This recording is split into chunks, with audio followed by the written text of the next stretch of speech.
om sudah ya. Oh ya, soalnya ini podcastnya podcast kompor, kumpulan om-om pengen ngobrol.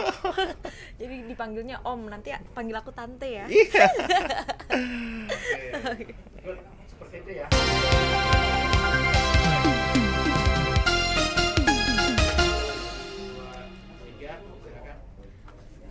Hai Sobat Kompor, kembali lagi bersama aku Anzila Raihan. Saat ini kita ada di acara Piring Asia 6.0 di Raffles, Jakarta. Hari ini kita akan ngobrol-ngobrol bersama dengan om-om yang ganteng ini nih. Om doang deh. Oh iya. Om doang, maaf nih. Iya. Nah, mungkin kita langsung aja ya mulai tanya-tanya nih omnya. Boleh. Om, boleh dong dikenalin dulu om ini siapa namanya Boleh. dan dari perusahaan apa? Oke. Sebelumnya saya perkenalkan diri dulu. Nama saya Arnanda Fauzan Helmi. Saya asli dari Riau, Sumatera. Saya di sini sebagai direktur dari PT Akses Digital Bersama.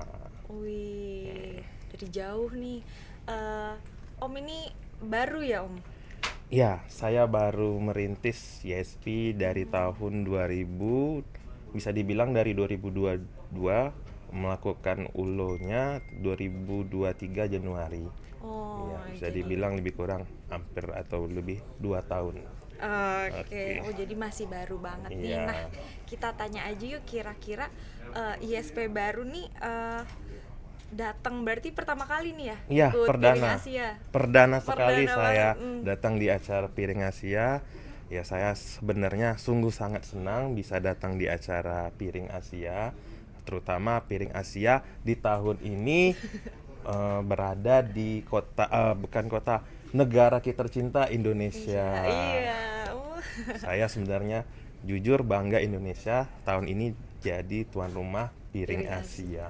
Nah, kira-kira kesannya gimana nih mengikuti acara Piring Asia ini?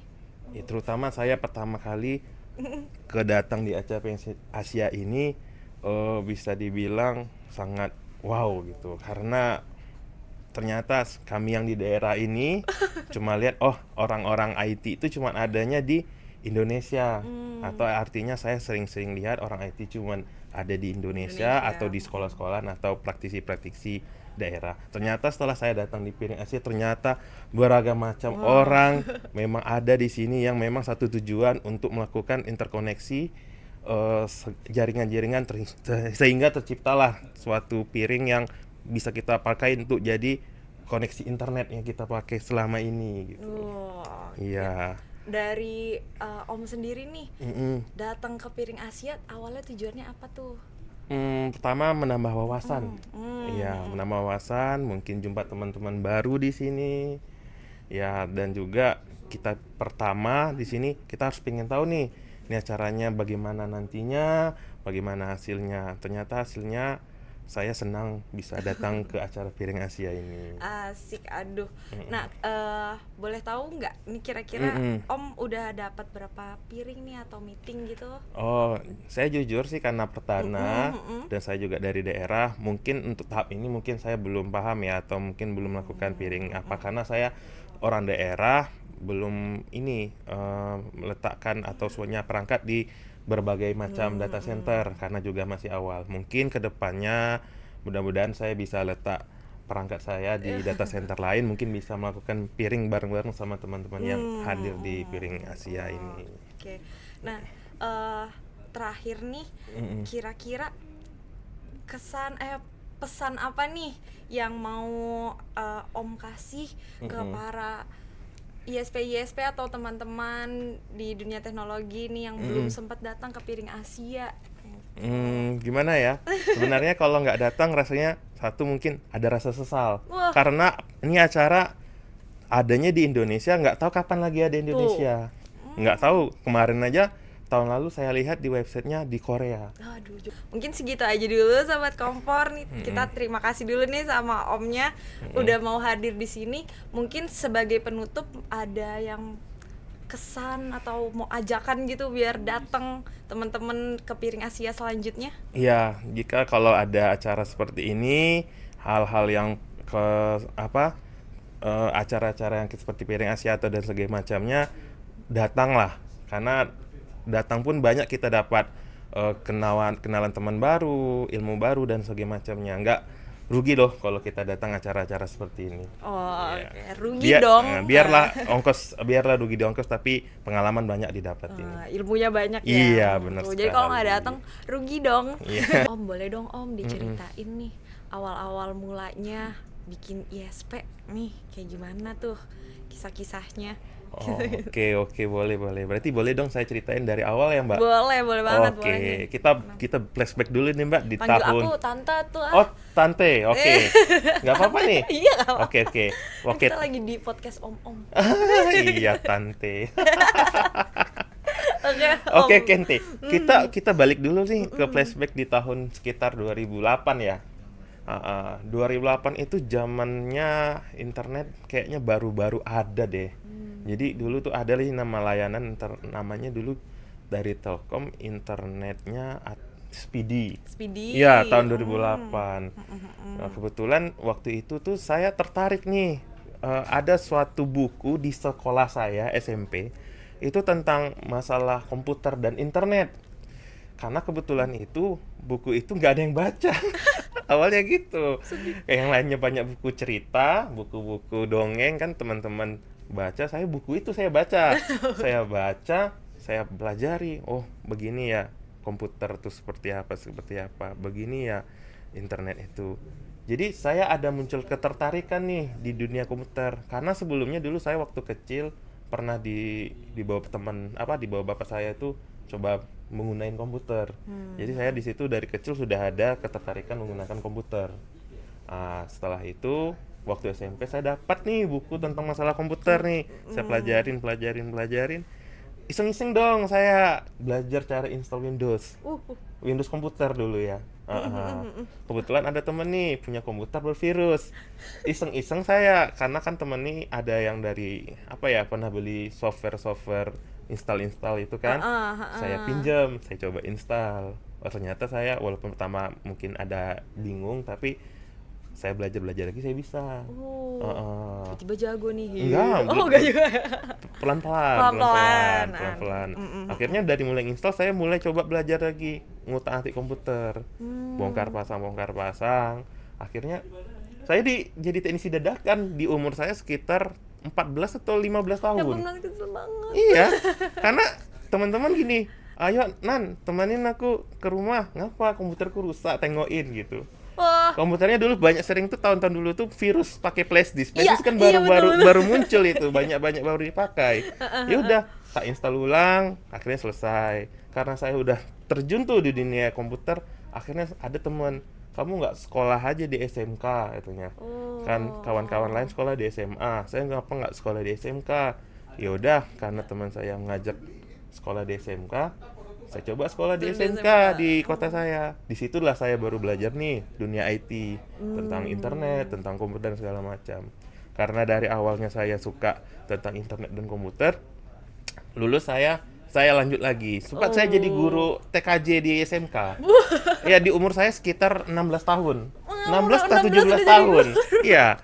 Akhirnya Ya ampun, akhirnya saya keren putusin coba kuliah juga. Sambil kuliah saya sambil jadi guru, sambil juga saya freelance nih jadi IT, mau teknisi warnet, teknisi komputer dan segala macamnya. Keren banget anak ini. Ya enggak Kiki bilang keren ya, masih merintis lah Bu. Tantan. Tante.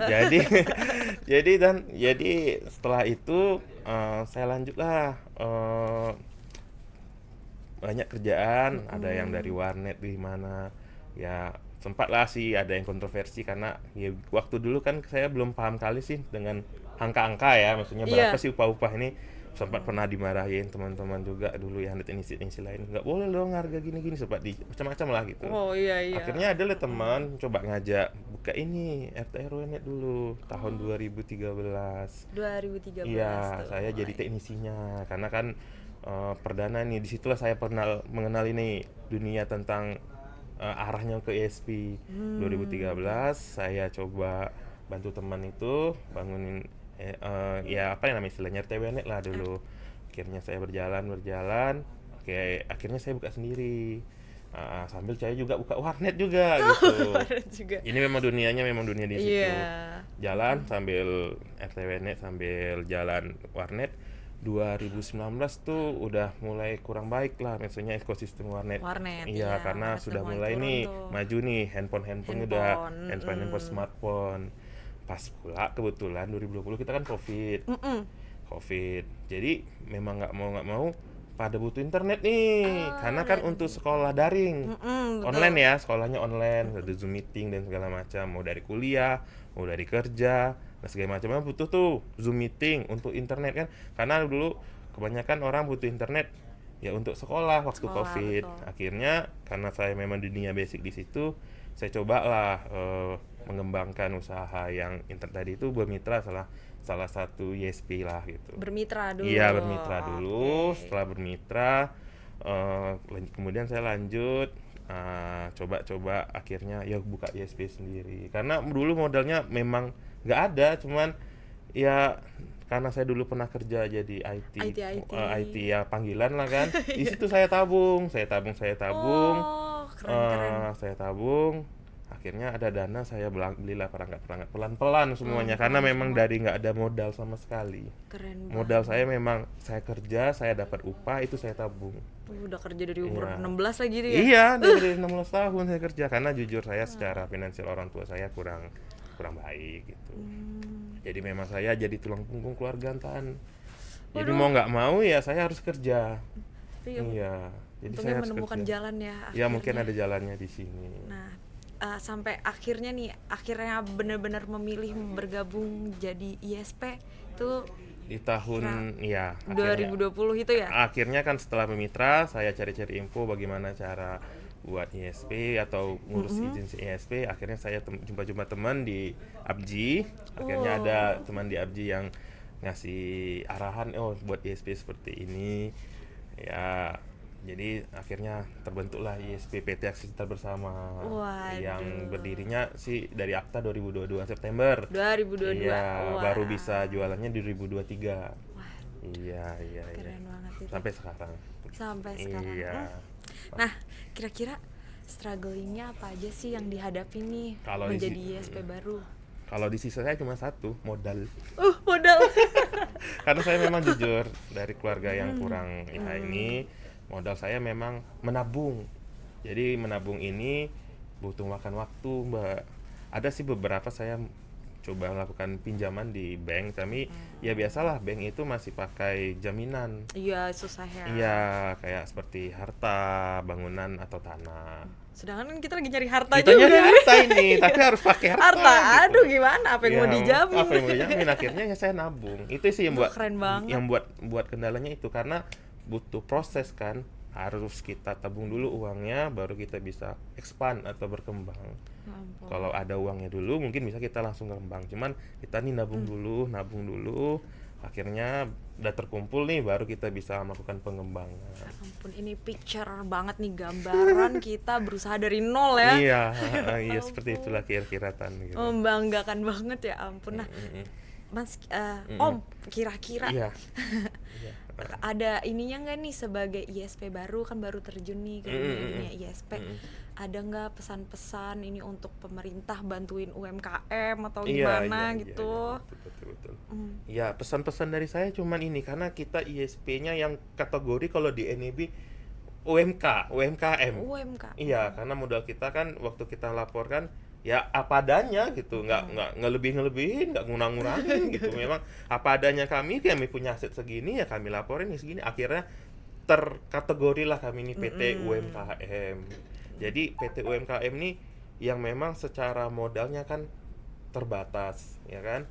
Kami sebenarnya ingin sih entah dari pemerintah atau dari pihak mana ya yang memiliki permodalan, mungkin bisa dong support kami para PT UMKM atau ISP UMKM nih, mungkin tanpa jaminan atau gimana, atau penjaminan mungkin dengan aset perangkat kita ini, kayak mungkin perangkat-perangkat kita kayak router, server dan segala macamnya, tanpa harus ini bangunan, sikit-sikit bangunan atau apa ya, minimal kayak kendaraan lah ya, mobil gitu. Harapan kami sih ada sih pihak-pihak yang mau fasilitasi ke ke permodalan gitu. Mungkin Untuk ya UMKM ini ya. di PT UMKM ini ya udah kita punya omset segini, kami mau kembangin nih. Karena di daerah ini butuh nih suatu layanan interkoneksi atau koneksi internet. Gimana nih Pak, bisa nggak dibantu dimodalin gitu? Iya. Iya, omset kami segini, kami sudah dapat segini. Oh, bisa nggak Pak? Nanti kalau ke bank ujung-ujungnya jaminannya apa Pak? Jaminannya apa Pak? Jaminan Gitu. mulu nih Iya, maksudnya. kalau ada jaminan lain yang bisa dijaminkan kan syukur gitu. Jadi kita bisa berkembang. Makanya kami sebenarnya harapan kami itu aja. Ada sih pihak-pihak yang mau modalin kami, misalnya kami mau pengembangan di sini Pak, membutuh biaya sekitar segini. Ya udah dibantu gitu. Iya, jadi Biar bisa dimudahkan berkembang. Kalau sekarang nih sikit-sikit kami ajuin ke bank, jaminannya harus sesuai nih Pak dengan nilai yang Bapak pinjamkan. Iya, Kendalanya aduh, itu ya, aja sih kan sebenarnya. kita Kalau belum kami punya. PT atau ISP yang memang dari daerah yang memang PT-nya yang kategorinya UMKM. Ya itu aja sih kan. Itu kendalanya ya, entah itulah pesan nih. Mm-mm. Pesan untuk pemerintah. Mm-mm. Coba gimana UMKM nih, coba dibantu kita ya. Coba supaya bisa mendapatkan modal dan jaminannya jangan yang muluk-muluk lah ya Iya. gitu. Oke. Ada lagi nggak yang mau ini? Ya Mbak, Tante lah, Tante apa lagi kita mau bahas? Ada Mas? lagi nggak nih yang mau diceritain ke kita? Iya sih teman-teman yang punya ISP UMKM ya semangat aja. Semangat ya, Iya, cari apapun cuan. rintangannya. Iya semangat aja. Karena Om pun berhasil nih. Iya, Meskipun mudah-mudahan berdarah-darah, iya. berhasil juga Iya kan. memang berdarah-darah sekali Mbak, banyak macam-macam rintangan yang saya sudah alami, dari ya masalah regulasi segala macam semuanya saya jalanin aja Mbak. Keren banget. Iya iya. Motivasi untuk ISP lainnya yang lagi merintis atau para UMKM kecil nih, kira-kira yang lagi pada membangun usahanya dari nol kan sama nih Om juga pasti Iya. kan memahami ya membangun usaha tanpa modal Iya, dan mencari melawan regulasi ya kan. Nggak Sama melawan regulasi. sih. Bagaimana kita bisa ngikutin Ini ya. regulasi yang ada gitu dengan keadaan kita yang seperti Seperti ini. ini. Ya, itu suatu hal yang memang sangat berdarah-darah harus kita jalani gitu. Nah, gimana tuh Akhirnya pesannya dan motivasi lah untuk teman-teman UMKM dan ISP baru yang lain. Cermat dalam kita memberikan atau membuat keputusan. Karena kita harus cermat. Kalau kita nggak cermat nanti takutnya boncos. Boncos. Iya, kita harus tahu nih kita punya market, kita punya pasar di mana dan pasarnya apa. Kita harus tahu nih dengan cermat bagaimana ini pasar kita harus kita dapatin. Kalau kita mau punya pasar ini, kita harus cermat. Kita harus hitung dulu berapa kita harus keluar modal, berapa kita harus nanti bakal dapatnya. Kita harus hitung dengan cermat. Jangan kita pakai yaudah aku pengen buka, tahu ngikut-ngikut tahu-taunya nanti boncos. Ya karena harus kita yang modal minim ini harus cermat menghitungkan setiap pengeluaran dan setiap pemasukannya. Harus pas, jangan ya sampai boncos deh gitu istilahnya. Jadi harus cermat teman-teman sebagai UMKM dan pengusaha baru ya. Iya. Harus cermat.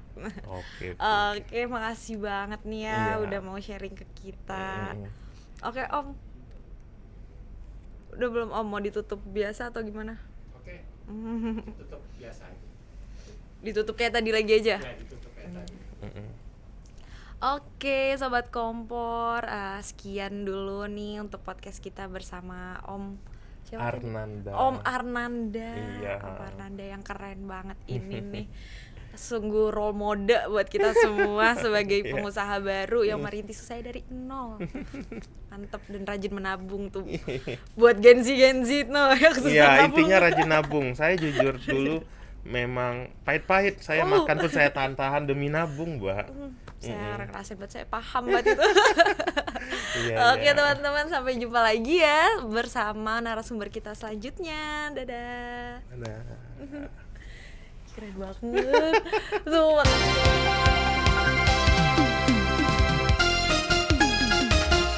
Kan agensi zaman sekarang banyak yang ini ya. Lo save reward lah.